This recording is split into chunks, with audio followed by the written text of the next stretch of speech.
Hey guys, many of you have asked me about the reference book. The link is there in the description. If you just want it, just go and check it. Now, what is plan? Plan का मतलब होता है एक document जो बताता है कि हम अपना ऑब्जेक्टिव कैसे अचीव करेंगे। ये एक स्पेसिफिक एक्शन होता है विच इज प्रपोज्ड जो एक ऑर्गेनाइजेशन को बताता है कि आपको क्या क्या चीजें करनी है, कैसे करनी है, कौन करेगा वो चीज ऑब्जेक्टिव अचीव करने के लिए। These are known as plans. Plans जो होते हैं हमेशा हम अल्टरनेटिव ऑप्शन रखते हैं, plan A, plan B, plan C. If in case अगर प्लान ए फेल हो जाता है तो प्लान बी या प्लान सी से काम चला लेंगे। तो हमें ये सारी चीजें ध्यान में रखते हुए प्लान बनाना चाहिए। Now there are two types of plan. Number one, single use plan. Number two, standing plans. Single use plan का मतलब होता है ऐसे प्लान जो किसी पर्टिकुलर सिचुएशन को अचीव करने के लिए बनाया जाता है। मतलब किसी पर्टिकुलर सिचुएशन में ही वो गोल अचीव कर सकते हो आप, उसके लिए जो प्लान बनाया जाता है उसे कहते हैं single use plan.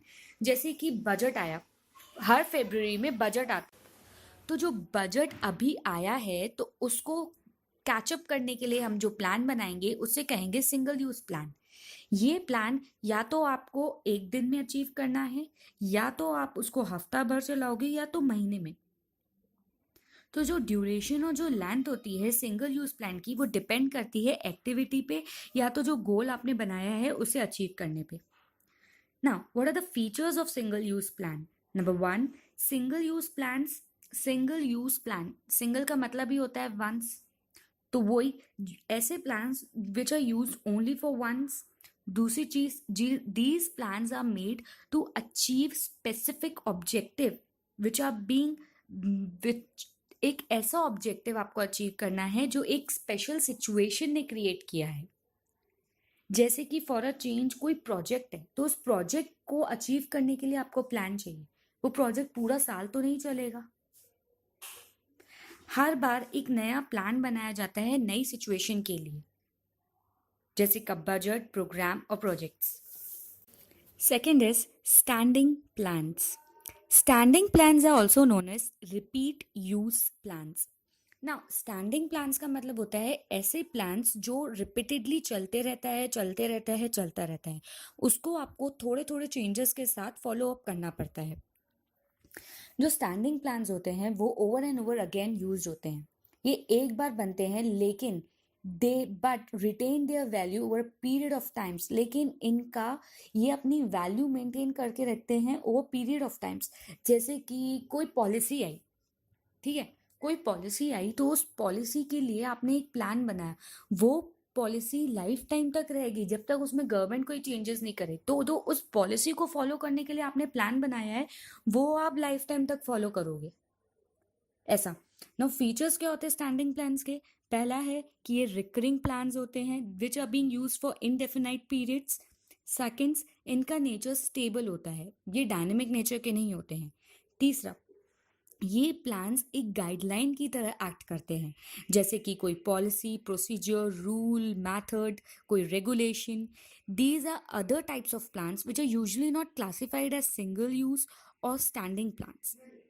These are strategy objectives as these plans are prepared by top management and serve as a guide for overall planning. Whereas single use or standing plans are part of the operational planning process. Now types of plans. अब देखो, planning हमको पता है एक पर्वसिव function है, वो सिर्फ top management में काम नहीं आता है, वो हर लेवल ऑफ मैनेजमेंट में काम आता है। तो जिस प्लानिंग को जो प्लानिंग मैनेजर्स इन टॉप लेवल मैनेजर्स करते हैं वो ही प्लानिंग मिडिल लेवल और लोअर मैनेजमेंट नहीं करेगी। उनके लिए अलग चीज़ों के प्लान्स बनेंगे और टॉप लेवल ऑफ मैनेजमेंट अलग चीज़ों के लिए प्लान्स बनाएगा। तो इसीलिए डिफरेंट लेवल्स होते हैं प्लानिंग के। The different types of plans or common plans are formed by the managers at different levels. कौन कौन से होते हैं? Objective, strategy, policy, procedure, rule, programmers, methods, budgets. ना व्हाट इज ऑब्जेक्टिव? ऑब्जेक्टिव ना ही सिंगल यूज होता है ना ही स्टैंडिंग प्लान होता है। ऑब्जेक्टिव का मतलब होता है ऐसी चीजें, एक ऐसा प्लान जो पूरा डिपेंड होता है उस ऑब्जेक्टिव को अचीव करने के ऊपर।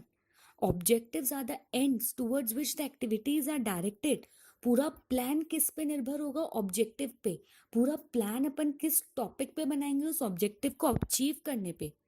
ऑब्जेक्टिव्स आर, वो रिलेट होता है सिंगल एक्टिविटी से, वो रिलेट करता है किसी रिजल्ट से, वो रिलेट करता है, वो मेजरेबल भी हो सकता है और they should be measured in quantitative terms. इसकी कोई टाइम लिमिट होती है वो ऑब्जेक्टिव अचीव करने की, वो अचीवेबल और फीसेबल दोनों होना चाहिए। Just like increase in sale by 10%, increase in profit by 10%, rejection by decrease in rejection by 2%।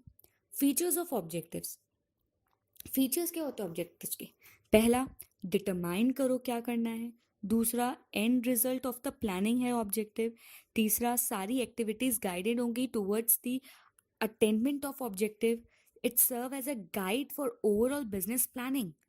It should define the future state of affairs which the organization strive to release। मतलब future state of affairs क्या होना चाहिए? जो होना चाहिए वो हमें achieve करना है। पहले आप बैलेंस बनाओगे अभी क्या है और आपको फ्यूचर कैसा चाहिए, और उन दोनों के बीच में बैलेंस बनाओ कि आपको इधर से इधर तक पहुंचना है तो आप कैसे पहुंचोगे। और ये usually top level of management ही करता है।